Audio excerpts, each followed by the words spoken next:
आप सभी साथियों को और शिकारा की तरफ से राम राम। उम्मीद करता हूँ सभी साथी ठीक होंगे। दमल फौजी साहब, राम राम फौजी साहब। कई दिन हो लिए बातचीत करे, को प्लान बनाओ, को बढ़िया ही मदद करते हैं, मिलते हैं जल्दी।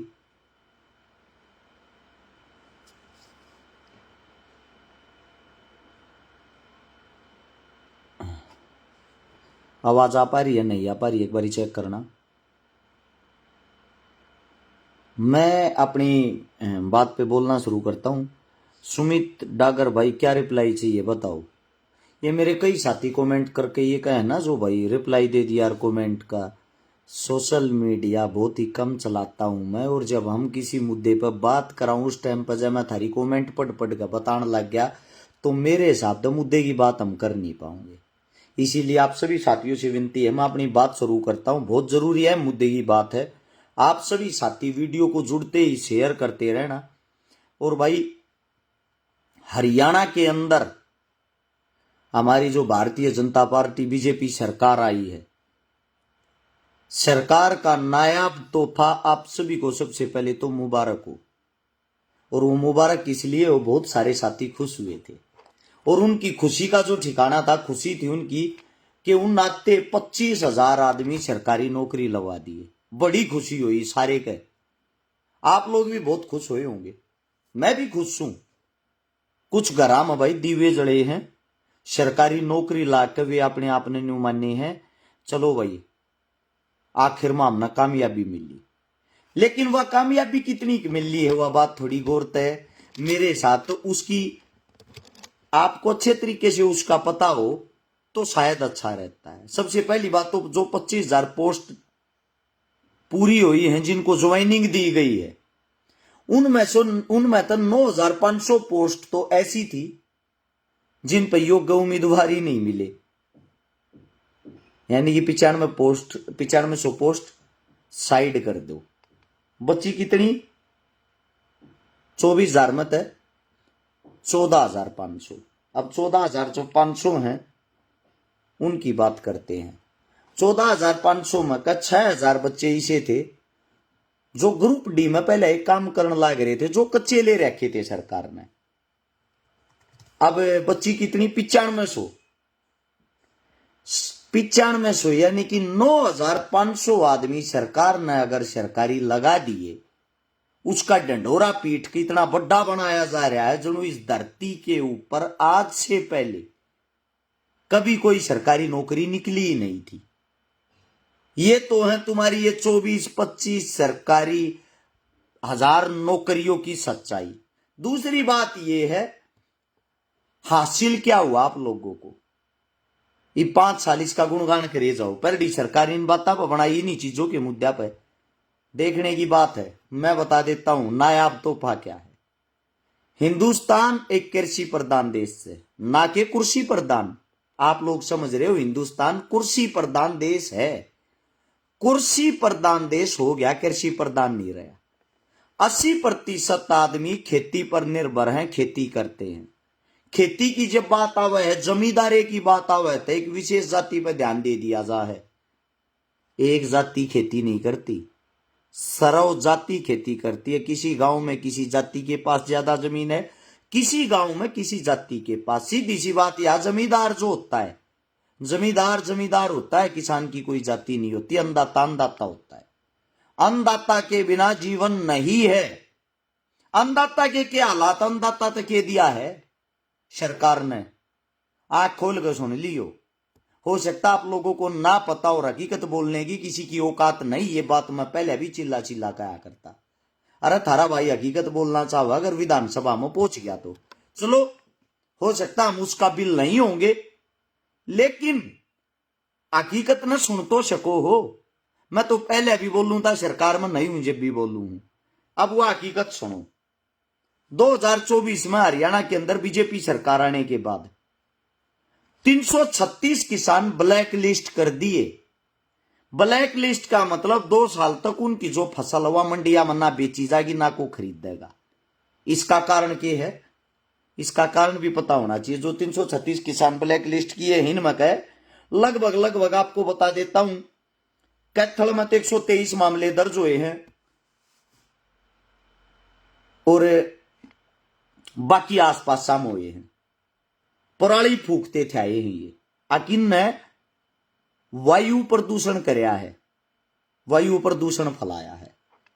अगर 364 दिन किसान इस देश को हरियाली देता है और एक दिन उसने 365 दिन नामक एक दिन उसने वायु प्रदूषण कर दिया, कौन सी उसे वातावरण के अंदर प्रदूषण में उसका कितना प्रतिशत हिस्सा हो गया? ये इतनी बड़ी बड़ी फैक्ट्रियां हैं, कंपनियां हैं, इतने व्हीकल चलते हैं, क्या कभी उन फैक्ट्रियों पे भी कोई आप लोगों ने कोई ब्लैक लिस्ट किया, मुकदमा दर्ज कराया है? सरकार से पूछना चाहता हूं, किया है क्या आज तक? किसान जो पराली फूकता उस पराली के लाभ भी हैं। माछरी जो है यार, मच्छर जो है आकर उन तो छुटकारा मिल रहा है। जिन लागे है अगर भाई एक दिन की कराल की किसान की पराली फूके तो हमने सांस लेने में हमारा दम घोटा है, ये मूर्खता का परिचय है और कुछ नहीं। ये इतनी बड़ी बड़ी जो फैक्ट्रियां, कंपनियां, फर्में ये चल रही है ना, उनसे प्रदूषण फैलता है। इतनी बड़ी बड़ी चिमनियां, भट्ठे, रोक लगाने उन पे क्यों नहीं लगाते? उनको ब्लैक लिस्ट क्यों नहीं किया? 336 जो किसान, उनको 2 साल के लिए ब्लैक लिस्ट कर दिया। क्यों? क्योंकि उनकी आवाज सुनने वाला, उनकी आवाज उठाने वाला, उनकी आवाज लड़ने वाला कोई है ही नहीं। आप सभी साथियों को एक बात और बता देता हूं, 1,57,000 रुपये भी वसूल ले गए हैं 63 किसानों पे। डीएसपी साहब है कैथड़ से, उन्होंने मामले दर्ज करके, यानी कि गरीब को और गरीबी में मारा जा रहा है। अगर आपको वसूली करने का शौक है, गुजरात के अंदर शाह की बीवी भागी है, खबर चला के देख लो, कई करोड़ रुपये लेगा बाजी है, पता लग जाएगा। उसको पकड़ के दिखा दो ना, वो विदेश निकल गई। मालिया साहब पकड़ा आज तक किसी ने? ये बड़े बड़े घोटाले करके थी, इतनी बड़ी रकम लेकर भाज जाए, उनको पकड़ने वाला कोई नहीं। वाहन व्हीकल कितना है प्रदूषण देता हो, कितना है? एक 100 रुपया की पर्ची बनेगी, उस समय उसका प्रदूषण बंद हो जाए बिना चेक करे। क्या कभी उस पे मुकदमा दर्ज होया है? सबसे बड़ी बात, किसानों के साथ अन्याय, दोबारा फिर से लाठीचार्ज। देखो किसानों की दुर्दशा देखो।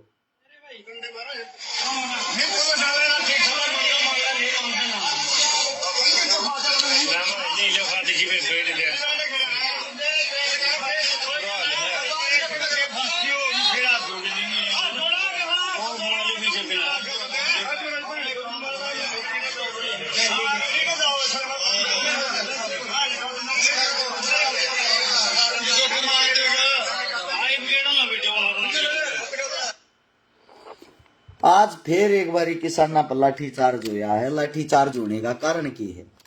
उचाना के अंदर डीएपी खाद लेन किसान गए थे, लाइन में लाए गिरे थे। काली बाजारी सरकारी सिस्टम के तहत जो डीएपी की बिजली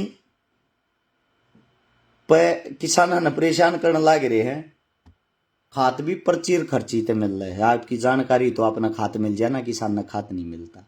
किसाना का आज भी खून बहने लग रहा है, किसाना का आज भी लाठीचार्ज होने लग रहा है। मैं उन सभी साथियों से आज एक बात पूछना चाहता हूं, जो बीजेपी का झंडा ठारे थे या अन्य पार्टियों का झंडा ठारे थे, कड़े चले गए भाई थारी वे? जिन जिन तक तुम वोट दो थे, थारे वे रक्षक अब इस टाइम पे कहां चले गए? सरेआम किसान की दुर्गति हो रही है। अगर कोई भाई राजी हो रहा हो बीजेपी सरकार आएगी, बीजेपी यो कर देगी, उस टाइम पर जब हम वोट मांगने जा रहे थे, हमारे पे एक ठप्पा मार रखा था, तो बीजेपी ने ठा रखी है, वो यार सरकार सबसे पहले इसी सरकार के खिलाफ उन्हीं मुद्दों पे बात कर रहा है जिन मुद्दों पे बातें करने की तुम्हारे नेताओं की औकात नहीं है। मैं आप सभी साथियों से एक बात पूछना चाहता हूं, जब किसान ही नहीं रहेगा, अन्नदाता ही नहीं रहेगा, रोटी कहां से आएगी, अन्न कहां से आएगा? देश को चलाने वाले को पीटा जा रहा है, अन्नदाता की दुर्गति हो रही है। खाद उन्हें नहीं मिल रहा, बीज उन्हें नहीं मिल रहा, रेट उन्हें नहीं मिल रहा, फसल उनकी नहीं खरीदी जा रही, पराली वे नहीं चढ़ा सकते, जबरदस्ती बैंकों में जमीन उनकी कुड़क करी जा रही है, पैसा उनसे वसूल किया जा रहा है, मुकदमे उन पर लगाए जा रहे हैं। इससे बड़ा जुल्म और क्या होगा। सलाम करता हूं उन मूर्खों को जो अब भी नारे लगाते हैं बीजेपी जिंदाबाद, बीजेपी ये, बीजेपी वो। आप सभी साथियों को बता देता हूं, जो मेरे किसान भाई हैं वे किसी एक जाति से नहीं आते। जिनको जातिवाद का कीड़ा हो रहा है, जिनका न्यू हो रहा है, आगे लोगों की एक माइंड सेट हो गया। वो माइंड किस प्रकार से सेट हो गया, किसान का मतलब तो जाट हो है, 35 कर रखा कि जो जाट्स हैं उनका बुरा करे जाओ। बीजेपी के दिमाग में बढ़ रही है यह बात। उनके पीछे लागे रहो। जो 35 जाति हुआ थारे अपने आप राजी हुई रहेगी। 35 पकड़ लो, एक का लात मार दो, 35 राजी करती एक पर मुकदमा कर दो। या तो है हरियाणा की स्ट्रेची। हरियाणा से अगर आप बाहर जाओगे मुसलमाना के सर पर चढ़ जाओ, हिंदुआ का झंडा ठा लो, मुसलमाना ने टारगेट करे जाओ, हिंदुआ ने राजी करे जाओ। काम करने की किसी ने कोई जरूरत नहीं। सबसे बुरी बात है ये। आप सभी साथियों को बता देता हूं, जब राजा बनाया जाता है, राजा न्याय प्रिय होता है, उसके लिए सब एक समान होते हैं। हिंदू हो, मुसलमान हो, जाट हो, ब्राह्मण हो, वाल्मीकि हो, कोई भी हो। यहां आके जातिवाद का खेल इसलिए खेला जाता है। हमारी राजनीति ऐसी होगी, कृषि प्रधान से छोड़कर कुर्सी प्रधान पाए गए हैं। हमें काम करने की जरूरत ही नहीं। किस लिए काम करना है। जातिवाद कराओ वोट पाओ, हिंदू मुसलमान कराओ वोट पाओ, मंदिर मस्जिद कराओ वोट पाओ। के भड़क रहेगी भाई काम करने की। अमीर अमीर होता जा रहा है, गरीब दिन पे दिन और गरीब होता जाने लग रहा है। किसाना की पल्ला था भाई गांठ बांध लो। सरकारी बाई आई है, पूर्ण बहुमत आ रही है, वोट तम मंदे रह किसी और ने नहीं। जूत तो खाने पड़ेंगे, आदत गेर लो। या तो तड़वे चाटने की आदत गेर लो, या फिर जूत खाने की आदत गेर लो। हमारे जैसे जो थे जिन्होंने कोशिश करी लड़ांगे, लड़का अगर विधानसभा में पहुंच गया, अपने के लिए हक की आवाज उठाओगे, वो आज वहां तक तो आप लोगों ने पता नहीं किस कारण से नहीं पहुंचने दी। उस टाइम पर तो दो चीज दिखने लग रही थी, कांग्रेस बीजेपी। उड्डा साहब आने लग रहे हैं, उड्डा साहब ना हार जा। आप सबसे पूछना चाहता हूं भाई, वही हुड्डा साहब, वही नायब सिंह सैनी, सुभाष बराड़ा, फोटो भी देखा होगा, एक साथ बैठ कर खाना खाओ थे, एक साथ बैठ कर हंसते थे, एक दूसरे ने बधाई देते। लेकिन जो आप लोग हो, आप लोग आज भी मुंह सजाए बैठे हो। इन हमारे कहीं तो बीजेपी की वोट नहीं दी, इन हमारे कहीं तो कांग्रेस की वोट नहीं दी। ये सब पर्दे के पीछे एक इनका ना तो आज तक काम रुक क्या, ना जिंदगी में रुक सकता। कोई भी सरकार आओ, कोई भी जाओ, हारा हुआ नेता भी जीते हुए नेता के समान ही है। लड़ाई होती है आप लोगों की और हमारी। आप लोगों के सामने एक बात और भी बता देता हूं, विधानसभा के अंदर अगर बात आ जाए विधायक की तनख्वाह घटाने की, बढ़ाने की, इनका भत्ता घटान बढ़ाने की, इनका फंड घटान बढ़ाने की, नेता कांग्रेस का हो, बीजेपी का हो, अन्य दल का हो, सारे इकट्ठे होकर अपनी लड़ाई लड़े हो रही है। सब इकट्ठे हो गए। थारी लड़ाई तक दिन इकट्ठा होकर ना लड़ी। एक और मेरा भाई अरे किलकी मारने लग रहा है शोरान साहब, केवल हुड्डा सरकार बना ले भाई। मैं कड़ा रोक रहा हूं, मैं कड़ा बेल बांध रहा हूं, मन्ना थोड़ी रोकी है भाई। ये थारे वर्ग के जो भाई है ना, प्रचारक, ये सोशल मीडिया वाले, इनके कारण तो ये दोबारा से सरकार बनवा दी बीजेपी की। ये जो के मोरू के मारे जाना, केवल हुड्डा सरकार, केवल शैलजा सरकार, केवल फलाना सरकार। बीजेपी जीती नहीं है, बीजेपी कांग्रेस ने जिताई है, क्योंकि कांग्रेस के अंदर कहीं एकता थी ही नहीं। गारंटी के साथ मैं कहता हूं, सिर्फ आप अपनी बात करता हूं। न्यू कहा करते मेरे पीछे तो 1000 पर्ची आ ज्यादा बहुत गणी है। 1.25 महीने की मेहनत में 15,000 वोट लिए हैं, बिना पैसा बांटे, बिना दारू बांटे, मेहनत की, संघर्ष की, इज्जत की। बहुत संतुष्ट हूं, मेरे लिए 1.5 लाख के बराबर हैं वे 15,000। अगर मेरे को टिकट मिल रही होती, मैं कांग्रेस पार्टी तो मांगू था। मेरी सीट पर किसी को प्रचार करने तक की जरूरत नहीं थी, 1 लाख वोटा की जीत होती। यह बात पहले भी कही थी, हारने के बाद भी कह रहा हूं। 7 में कम से कम 10 सीटें ऐसी थी जिनमें कांग्रेस हार रही है। उन सीटा पर 3,000 से लेकर 5 से 6,000 वोट पर्सनली तौर पे आपके भाई के साथ जुड़ी हुई थी, वे सीटें मैं दिलवाता, सरकार अपने आप बन जाती। सरकार आ रही अपने अहंकार में, अपने घमंड में। इनको तो ये हो गया था थारी तो 60-70 सीट एक तरफा, तुम न को हरानी है ही नहीं। जितने जो भी तुम्हारे ये है ना आज तक के, ये जिनको काम नहीं करया उन अपने दम पे जताओ। और तलवे चाटने का हमें ना कल शौक था ना आज शौक है। कल भी सेम जुबान थी, आज भी सेम जुबान है, टोन वही रहेगी। झुकना मंजूर नहीं है, गर्दन कटवाना मंजूर है। और गर्दन उसी की कटती है जिसकी खड़ी रहती है, झुकने वालों की नहीं कटती। मेरे जितने नौजवान साथी हैं, पढ़े लिखे साथी हैं, युवा साथी हैं, आप सभी साथियों को एक बात बता देता हूं, भविष्य आप लोगों के हाथ में है। जब अकेला रस शिकारा इतनी बड़ी बड़ी पार्टियों के सामने, इतने बड़े बड़े दिग्गज नेताओं के सामने, इतने बड़े अरब खरबपतियों के सामने खड़ा हो गए और 15,000 वोट ले सकता है मेरे भाइयों। जहां आप लोगों के अंदर टैलेंट है, आप लोग अपने दम पर सरकार बना सकते हो, आने वाले नेता तैयार कर सकते हो, अपने हक की आवाज उठा सकते हो, इस जातिवाद को खत्म कर सकते हो, ये बता देता हूं। एक मेरा साथी कहने लग रहा, तू नू मेवात से जीत सकता, अगली बार मेवात से ट्राई करना। भाई साहब कमेंट लिखने में कोई आंगलियां नहीं दुखती, ना गूठे घिसते, गदागद के मैं लिख दो। आड़ा तू न्यू भी लिख देगा, अरे शिकारा चोर है, सम्मान के साथ वो भी एक्सेप्ट करूँ हूँ। आड़ा तू न्यू भी लिख देगा ठग है, वो भी एक्सेप्ट करूँ हूँ। तू न्यू लिख देगा पाकिस्तानी है, वो भी एक्सेप्ट करूँ हूँ। क्योंकि जुबान में हड्डी थोड़ी हो भाई, कैसे भी चला ले इसने, ठीक है। जमीन पाक मेरे भाई कुछ करके दिखा, और मैंने करके दिखाया है। वो करके यो दिखाया है, समाज सेवा करी, मेहनत लाग करी, उसमें नाम है। राजनीति करी, बड़े बड़े के छक्के छुटा दिए, जिन्हें न्यू कहा करते तो जिंदगी में हार नहीं सकता, वो अपने घर बैठा दिया। भले ही मैं ना जीत्या हूं, लेकिन 15,000 वोट तेरे अच्छे अच्छे जिन्हें 20-20 साल की, जिनका राजनीतिक कैरियर हो गया, निर्दलीय उन लड़ा दिए, उनका ना आती 1.25 महीने माई है, तो यो मेरे काम का इनाम है। इस जो न्यू कहा करते गांव में मेंबर भी ना बने, न्यू ना बने, 100 पर्ची भी ना है, 200 भी ना है, ये विर्क भाई न कही बात बिला उड्डा का मैच फिक्स था भाई। राजनीति है भाई, कुछ भी किंतु परंतु हो सकता है। मैं इतना बड़ा राजनेता तो नहीं हूं कि मैं ये बात कह सकूं, लेकिन मैं आप सबको एक बात जरूर कह बता सकता हूं, और वो बात ये है,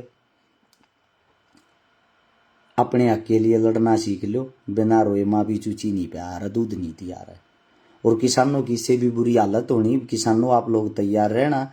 उसका कारण ये है क्योंकि आप लोगों ने अपने बच्चों पर यकीन नहीं किया, अपने बीच में से कोई नेता तैयार नहीं कराया, किसी भी नेता को चुन के आप लोगों ने विधानसभा तक नहीं पहुंचाया जो आप लोगों की आवाज उठा सके।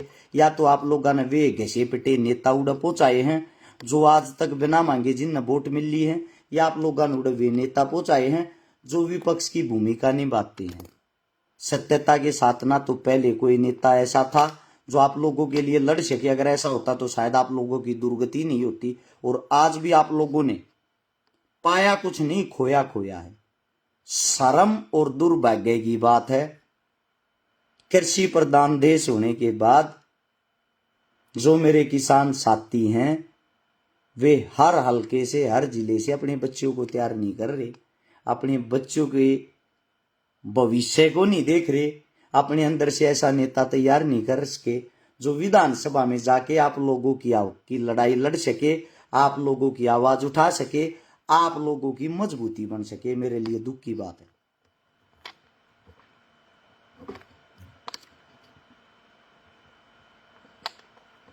भाई अनिल शोरा ने ये पार्टियां प्रचार करे तो कुछ ना उधर उधर कमा के खा ले।